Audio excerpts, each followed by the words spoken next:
tuduh tanpa bukti, pilih otopsi untuk ungkap dugaan KDRT.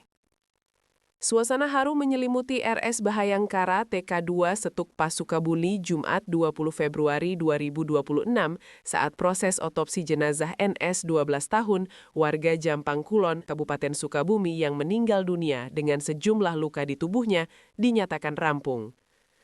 Pantauan SukabumiUpdate.com di lokasi, ayah korban, Anwar Satibi, tak kuasa menahan tangis ketika jenazah putranya dibawa keluar dari ruang forensik dan dimasukkan ke ambulans.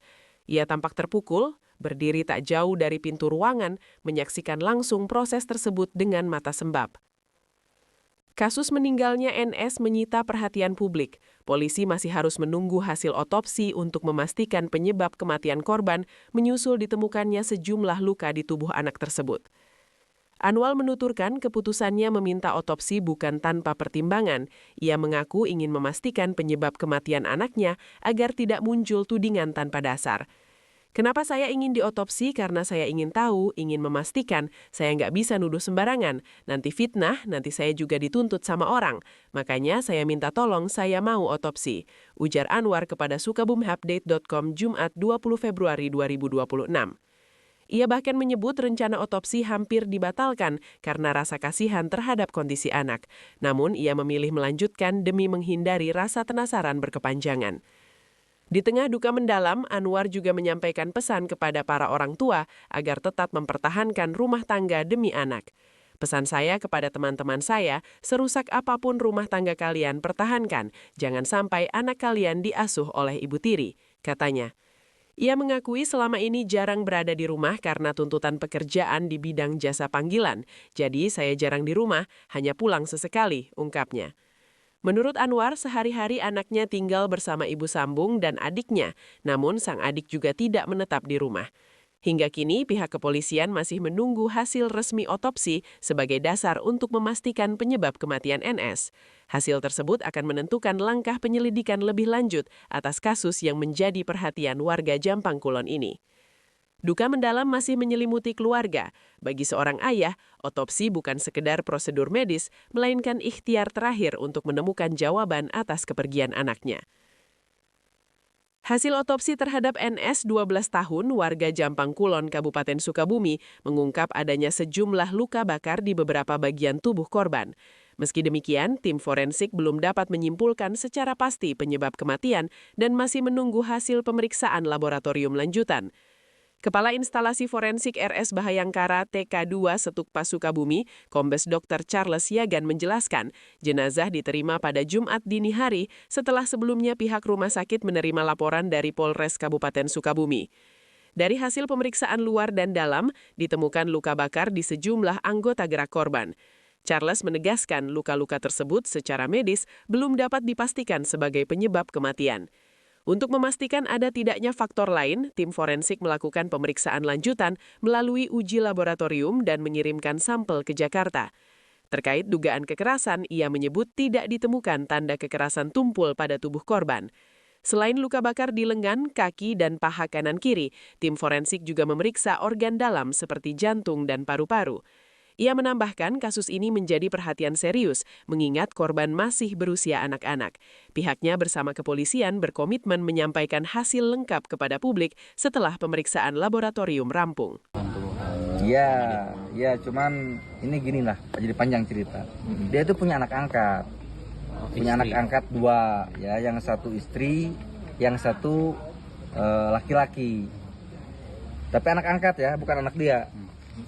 Nah, memang kalau berantem anak saya dengan anak itu, anak dia itu kelas 2 SMA ya, waktu itu. Sekarang berarti kelas 3. Anak saya kelas 6 SD. Kalau berantem sama anak itu yang dihantam anak saya. Pas terjadi penganiayaan yang saya laporkan 1 tahun yang lalu di Polres, itu gara-gara berantem sama anak itu. Jadi ini sudah pernah terjadi, cuman dimediasi sama Pak Haji Isek. Dia sujud ke saya, jangan lapor, mama mau tobat. Kan gitu, mau tobat arek bager lah gitu. Akhirnya terjadi perdamaian. Sebetulnya laporan yang di Polres pun belum saya cabut yang tahun lalu itu benar-benar itu saksinya kan tricky lah. Kita buka baju anak saya sampai nangis itu. Akhirnya mungkin ini ujian buat saya dan kedepannya akan lebih baik. Kalau yang sebelumnya penganiayaannya berupa apa sih? Dipukulin. Itu mah dipukulin pakai benda lah gitu. Punya beda dengan orang lain. Ceritanya apa? Dia ingin jadi kiai. Si anak apa? Iya. Itu yang membuat saya sakit. Sampai kemarin pulang saya dari Sukabumi, saya kasih uang 50. Alhamdulillah dikadieukeun kumaha teh ya. Alhamdulillah kok mungkin bakal di pesantren. Yang membuat saya sakit. Cita-cita anak saya itu ingin jadi kiai. Sudah berapa lama mondok, Kang? Ya setahun inilah. Ya mau masuk SMP. Dulu mah bareng gitu maksudnya. Kalau yang soal kasus ini udah dilaporin lagi Pak? Udah buat laporan? Yang ini? Yang ini udah tapi di Polsek, karena kan harusnya di Polres, tapi karena jauh ya saya lapor di Polsek dulu. Buat sementara aja, karena kemarin permintaan dari dokter buat bikin jas kenda ya. Buat yang jas kenda gitu. Nanti Pak, kalau misalkan terbukti ada dugaan kekerasan, mau ngedorong ke langkah hukum Pak? Harapan saya kalau memang ini terbukti, harapan saya seperti itu.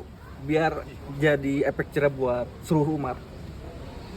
Kita harus ingat negara kita ini negara hukum. Apapun perlakuan manusia di muka bumi ini tentunya itu harus bisa dipertanggungjawabkan secara hukum. Jadi jangan semena-mena.